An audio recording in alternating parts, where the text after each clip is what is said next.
எப்போவுமே செய்கிற egg omelette மாதிரி இல்லாமல் இன்றைக்கி ஒரு டிஃப்ரெண்ட் ஸ்டைலில் ஸ்பானிஷ் ஆம்லெட் எப்படி செய்யறதுன்னு பார்க்கலாம். பேன் சூடுபடுத்திக்கோங்க. கொஞ்சமாக பட்டர் சேர்த்துக்கலாம்.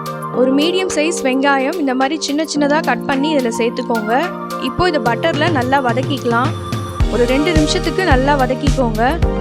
வெங்காயம் நல்லா வதங்கினோன்னே ஒரு மீடியம் சைஸ் உருளைக்கிழங்கு இந்த மாதிரி மெலிசாக அரிஞ்சிக்கோங்க. ரொம்ப திக்காக அரியாதீங்க, ஏன்னா நம்ம இது ஸ்டீமில் தான் இது வேக போகுது. நம்ம தண்ணி அவ்வளோவா ஊற்ற மாட்டோம், கொஞ்சமாக ஸ்ப்ரிங்கிள் பண்ணுவோம், அவ்வளோதான். அதனால் நீங்கள் ரொம்ப மெலிசாக அரிஞ்சிக்கோங்க. தேவைப்பட்டால் கொஞ்சமாக பட்டர் ஆட் பண்ணிக்கோங்க. அப்படி ரொம்ப ட்ரையாக இருந்ததுன்னா கொஞ்சமாக பட்டர் ஆட் பண்ணிக்கோங்க. சேர்த்து இப்போ இதை நல்லா வதக்கி விட்டுக்கோங்க.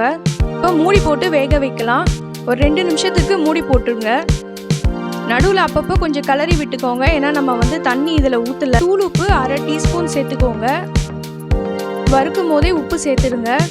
சேர்த்து இப்போ நல்லா வதக்கி விட்டுட்டு திருப்பியும் மூடி போட்டுடுங்க. தேவைப்பட்டால் கொஞ்சமாக தண்ணி ஊற்றிக்கோங்க. வேகிற வரைக்கும் மூடி போட்டு வேக வைக்கணும்.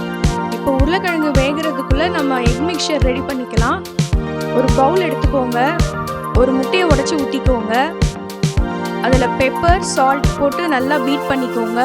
உருளைக்கிழங்கு அப்பப்போ ஓப்பன் பண்ணி வெந்திருக்கான்னு ஒரு பீஸ் எடுத்து சாப்பிட்டு பாருங்கள். பீஸ் வெந்துருச்சு அப்படின்னா இப்போ அதை நம்ம இந்த எக் மிக்சரில் ஆட் பண்ணிடலாம்.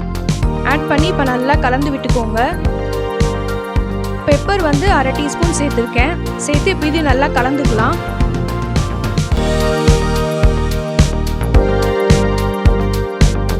இப்போது இதே பேனே வச்சுக்கலாம்.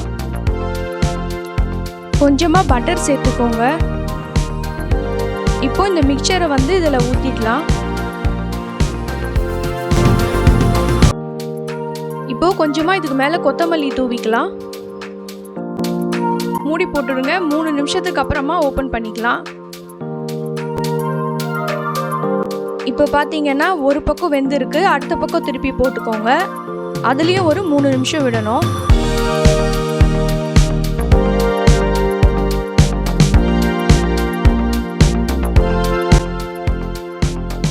ஒரு டிஃப்ரெண்ட் ஸ்டைலில் ஸ்பானிஷ் ஆம்லெட் ரெடி.